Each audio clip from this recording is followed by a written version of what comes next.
ದ್ವಾದಶ ರಾಶಿಗಳ ವಾರದ ಫಲವನ್ನು ನೋಡ್ತಾ ಇದ್ವಿ. ಶಾಸ್ತ್ರಿಗಳು ಇಲ್ಲಿವರೆಗೆ ಮಕರ ರಾಶಿವರೆಗಿನ ವಾರದ ಫಲವನ್ನು ಧನುರಾಶಿವರೆಗಿನ ವಾರದ ಫಲವನ್ನು ತಿಳಿಸ್ಕೊಟ್ಟಿದ್ದಾರೆ. ಉಳಿದಿರುವಂಥದ್ದು 3 ರಾಶಿಗಳು, ಅದ್ರ ಬಗ್ಗೆ ನೋಡ್ತಾ ಹೋಗೋಣ. ಶಾಸ್ತ್ರಿಗಳೇ ಅದನ್ನು ತಿಳಿಸೋದಾದ್ರೆ ಮಕರ ರಾಶಿಯವರಿಗೆ ಹೇಗಿದೆಯಪ್ಪ ಈ ಒಂದು ವಾರದ ಆದಿಯಲ್ಲಿ ಅಂತಂದರೆ, ವ್ಯಾಪಾರದಲ್ಲಿ ಲಾಭ ಚೆನ್ನಾಗಿದೆ, ವೃತ್ತಿಯಲ್ಲಿ ಅನುಕೂಲಗಳನ್ನು ಸೂಚಿಸ್ತಾ ಇದೆ, ಚೆನ್ನಾಗಿದೆ. ಸೇವಕರು ಸಹೋದರ ಸಹಾಯ ಚೆನ್ನಾಗಿದೆ. ಸಾಲ ಶತ್ರುಗಳ ರೋಗ ಬಾಧೆ, ಸ್ವಲ್ಪ ಮಟ್ಟಿಗೆ ಸಾಲ ಶತ್ರು ರೋಗ ಬಾಧೆ ಇವುಗಳು ನಿಮ್ಮನ್ನು ಬಾಧಿಸುತ್ತೆ ಈ ವಾರದ ಆದಿಯಲ್ಲಿ. ಈ ವರ್ಷದ ಕೊನೆಯಲ್ಲಿ ನಿಮಗೇನಪ್ಪ ಅಂದರೆ ಈ ಆರೋಗ್ಯ ಬಳಲಿಕೆ ನಿಮ್ಮನ್ನು ಸ್ವಲ್ಪ ಹೈರಾಣ ಮಾಡುತ್ತೆ. ಹೀಗಾಗಿ ಬಹಳ ಬೇಗ ತಪಾಸಣೆ ಮಾಡಿಸೋದು, ಸಣ್ಣದರಲ್ಲೇ ಸ್ವಲ್ಪ ತೋರಿಸ್ಕೊಂಬಿಟ್ರೆ ಬಹಳ ಒಳ್ಳೆಯದು. ಹಬ್ಬದ ದಿವಸ ನೀವು ಮಲಗೋದಿಲ್ಲ, ಹೀಗಾಗಿ ಸ್ವಲ್ಪ ಎಚ್ಚರಿಕೆ ತಗೊಳ್ಳಿ. ಉಳಿದ ಹಾಗೆಲ್ಲ ತುಂಬ ಚೆನ್ನಾಗಿದೆ. ಈ ನಿಮ್ಮ ಬಹಳ ಮುಖ್ಯವಾದದ್ದು ವ್ಯವಹಾರಗಳಲ್ಲಿ ಸ್ವಲ್ಪ ಹೆಚ್ಚಿನ ಅನುಕೂಲಗಳು ಉಂಟಾಗ್ತಕ್ಕಂಥದ್ದು, ಹಣ ಸಂಪಾದನೆಗೆ ಒಂದು ಒಳ್ಳೆಯ ದಾರಿ ಸಿಗ್ತಕ್ಕಂಥದ್ದು, ಈ ರೀತಿಯಲ್ಲೆಲ್ಲ ತುಂಬ ಚೆನ್ನಾಗಿದೆ. ಆದರೆ ಎಚ್ಚರಿಕೆಯೂ ಬೇಕು. ಧನಸ್ಥಾನದಲ್ಲಿ ಈ ಕುಜ ರಾಹು ಬುಧ ಇದೆಯಲ್ಲ, ಇದು ನಿಮ್ಮ ಮಾತನ್ನು ಹಾಳು ಮಾಡುತ್ತೆ.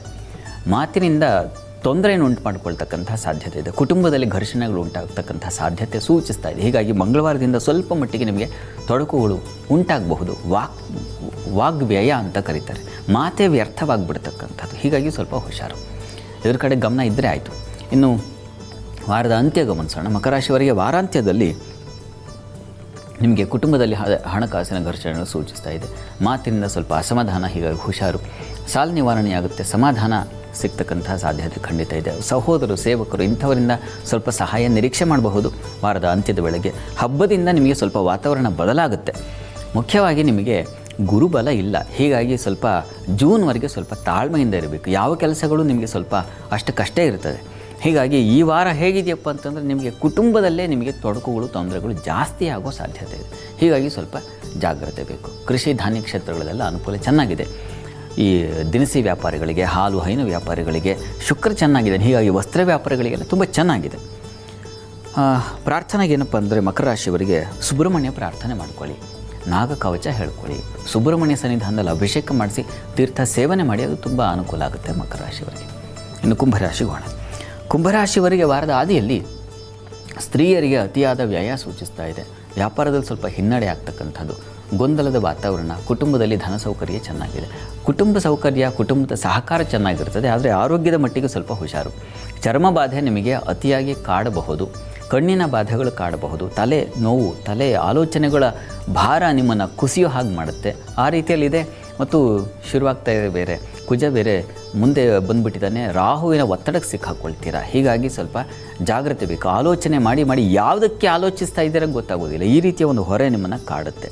ವ್ಯಾಪಾರಿಗಳಷ್ಟೇ ಗಡಿಬಿಡಿ ಮಾಡ್ಕೋಬೇಡಿ. ವ್ಯಾಪಾರದಲ್ಲಿ ಸ್ವಲ್ಪ ಶಾಂತವಾಗಿರಿ.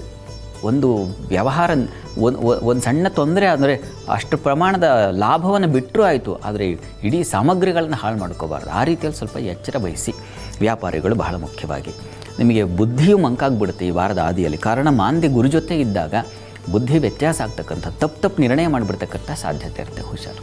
ಇನ್ನು ವಾರದ ಅಂತ್ಯ ನೋಡೋಣ. ವಾರಾಂತ್ಯದಲ್ಲಿ ಕುಂಭರಾಶಿಯವರಿಗೆ ನಿಮಗೆ ಬುದ್ಧಿ ಕೌಶಲ್ಯ ಚೆನ್ನಾಗಿರುತ್ತದೆ, ಸಚ್ಚಿಂತನೆ ಬರುತ್ತೆ. ಆರೋಗ್ಯದಲ್ಲಿ ವ್ಯತ್ಯಾಸ ಸ್ವಲ್ಪ ಇದ್ದೇ ಇದೆ. ದಾಂಪತ್ಯದ ಸ್ವಲ್ಪ ಮನಸ್ತಾಪಗಳು, ವಸ್ತ್ರಾಲಂಕಾರ ಕ್ಷೇತ್ರದಲ್ಲಿ ಲಾಭ. ಸ್ವಲ್ಪ ಯುಗಾದಿ ನಂತರದಲ್ಲಿ ಸ್ವಲ್ಪ ಬುದ್ಧಿ ಚುರುಕಾಗ್ತಕ್ಕಂಥದ್ದು. ಗುರು ಅಲ್ಲಿ ಮಾಂದಿ ಬಿಡುಗಡೆ ಆದ ತಕ್ಷಣ ಸದ್ಬುದ್ಧಿ ಬರುತ್ತೆ. ಗುರುವಿನ ಮಾರ್ಗದರ್ಶನ ಇತ್ಯಾದಿ ಸಿಗುವ ಸಾಧ್ಯತೆ ಚೆನ್ನಾಗಿದೆ. ಅಲ್ಲಿಂದ ತುಂಬ ಚೆನ್ನಾಗಿರ್ತದೆ, ಆತಂಕ ಬೇಡ. ಪ್ರಾರ್ಥನೆಗೆ ಕುಂಭರಾಶಿಯವರಿಗೆ ಸುಬ್ರಹ್ಮಣ್ಯ ಕವಚ ಹೇಳಿಕೊಳ್ಳಿ. ಆರೋಗ್ಯ ದೃಷ್ಟಿಯಿಂದ ಸುಬ್ರಹ್ಮಣ್ಯ ಕವಚ ಅನಿವಾರ್ಯ ಇದೆ, ಇದನ್ನು ತಪ್ಪದೆ ಹೇಳಿಕೊಳ್ಳಿ. ಇನ್ನು ಮೀನರಾಶಿಗೆ ಹೋಗೋಣ. ಮೀನರಾಶಿಯವರಿಗೆ ವಾರದ ಆದಿಯಲ್ಲಿ ಸ್ತ್ರೀಯರಿಗೆ ಲಾಭ, ಶುಭ ಸಲಹೆ ಸಿಗುತ್ತೆ. ಬಂಧು ಮಿತ್ರರಲ್ಲಿ ಸ್ವಲ್ಪ ಕಲಹದ ವಾತಾವರಣ. ಪ್ರಯಾಣದಲ್ಲೂ ಅಷ್ಟೇ, ಹಬ್ಬಕ್ಕೆ ನಾವು ಹೊರಟಿದ್ರೆ ಸ್ವಲ್ಪ ಶಾಂತವಾಗಿ ಸಮಾಧಾನವಾಗಿ ಹೋಗಿ. ಹೈ ಸ್ಪೀಡಲ್ಲಿ ಹೋಗ್ಬಿಡೋದು, ಪ್ರಮಾದ ಏರ್ಪಾಡಾಗುವ ಲಕ್ಷಣ ಇದೆ, ಸಾಧ್ಯತೆ ಇದೆ. ಹೀಗಾಗಿ ಹುಷಾರು. ಇನ್ನು ವಸ್ತ್ರಾಲಂಕಾರ ಕ್ಷೇತ್ರದಲ್ಲೆಲ್ಲ ತುಂಬ ಚೆನ್ನಾಗಿದೆ. ಆಭರಣ, ವಸ್ತ್ರ, ಅಲಂಕಾರ ಇತ್ಯಾದಿ ತುಂಬ ಚೆನ್ನಾಗಿದೆ, ಹೆಚ್ಚಿನ ಅನುಕೂಲ ಆಗುತ್ತೆ. ಸ್ತ್ರೀಯರಿಗಂತೂ ಲಾಭದಾಯಕವಾಗಿದೆ. ವಾರದಾದಿಯಲ್ಲಿ ತುಂಬ ಶುಭದಾಯಕವಾಗಿದೆ.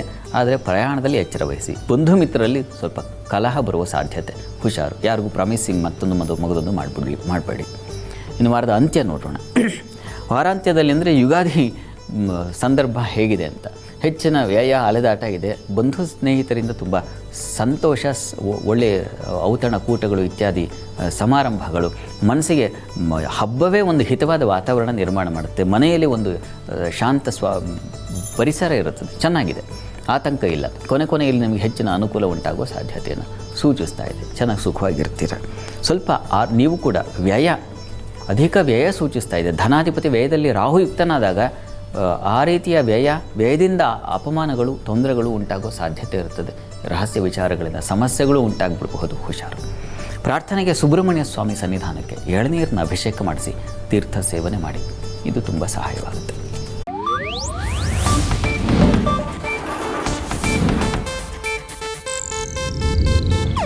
ಇದು ಏಷ್ಯಾನೆಟ್ ನ್ಯೂಸ್ ನೆಟ್ವರ್ಕ್ ಪ್ರಸ್ತುತಿ.